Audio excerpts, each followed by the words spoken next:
Well,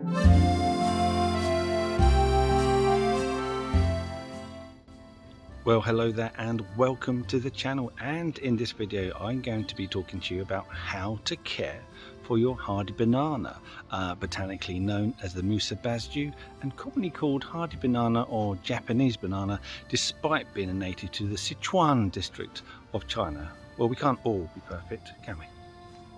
So here it is. This is the hardy Japanese banana that we have in our garden, and it is a particularly lovely specimen. I'm really pleased on how it's grown in the past couple of years. It currently stands at approximately 3.5 meters, although given good conditions and time to establish, these can reach an overall height of up to 5 meters. And these paddle-shaped leaves, I mean, these are herbaceous, they're not evergreen, these will die back in the winter. These can get to about 3 meters, and this one here, this has got to be about 2.5 meters just on itself.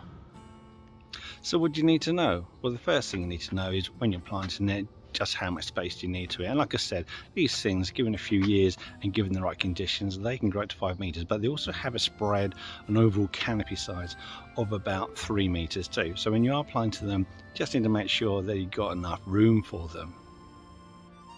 They will tolerate full sun or partial shade, but if you want to get the height of them, they're going to need to go in full sun, and they want to be kept in a fairly sheltered position, and that's because if it's exposed to strong winds, then the leaves can shred. But that's perfectly natural, but it is a bit untidy. Now, a specimen with as much foliage as this is gonna need to use a lot of water, so make sure that where you're planting it, it's in a almost permanently moist, but not waterlogged, a permanently moist condition, especially throughout the summer and especially through periods of extended drought. Now, it's not particularly concerned about the sort of soil it's being planted into, but because it's a big leafy plant, it wants to be something that's quite rich in fertilizer. So before planting, add a load of organic matter, well rotted farm manure, just so it's got plenty of nutrition to fire up that plant.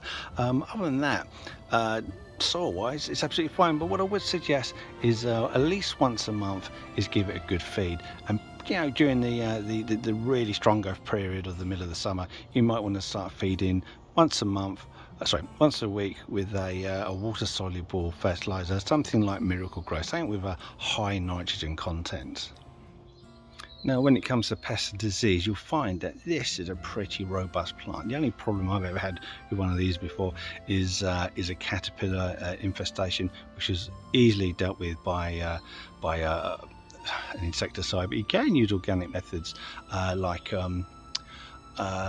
Bacillus thuringiensis, which is the biological control for caterpillar. So very, very easy to get rid of. On the whole, it's great. In fact, it is such a good plant and a well-tested plant in the UK that the RHS, that's the Royal Horticultural Society, has awarded it its Award of Merit. So I guess the last thing to talk about is how do you look after this plant over winter, because although it's root hardy, the leaves will be damaged and the stem can be damaged if you go below a certain temperature. You keep these in sight, you don't lift them up, bring them in. What you do is you leave them out because the roots are hardy down to an incredible -12 degrees Celsius. So for surprisingly hardy and absolutely fine for most places in the UK. But what you need to do is as soon as you get the first frost on the leaves is that you remove all of the leaves, and then the stems, or the pseudo stems, which is what they're correctly called, they may need some protection because they will tolerate temperatures down to about -2, but if you want them to survive, which is the best idea because it will give you a head start in the spring, then wrap those in several layers of fleece. And also what I like to do is put on a big heavy duty bag over the top to protect it, and really that's all you have to do. And once the threats of late frosts have passed in the spring, you can take all of that off and you've got a flying start for the rest of the year. Now, if temperatures have been particularly low where you are and the pseudostems have been killed off, don't worry, because you'll get new shoots sprouting from ground level, and by the end of the growing season they'll be as high as they were previous year. Okay, so I don't actually have any leaves on that one I'm doing over here, but I do have leaves on this one, and this is what we do. We take the leaf back to the stalk, cut that off.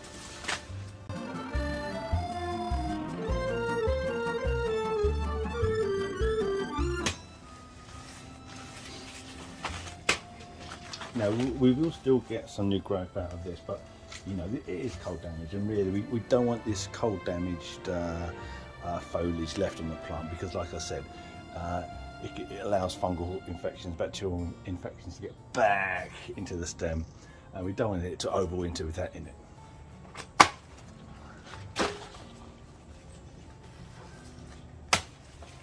And of course, it's a sharp knife. Be very careful. Anyway, if you've got any comments you'd like to add, then put those in the comment section. We would love to hear from you. Anyway, thank you for watching, and I'll see you in the next video.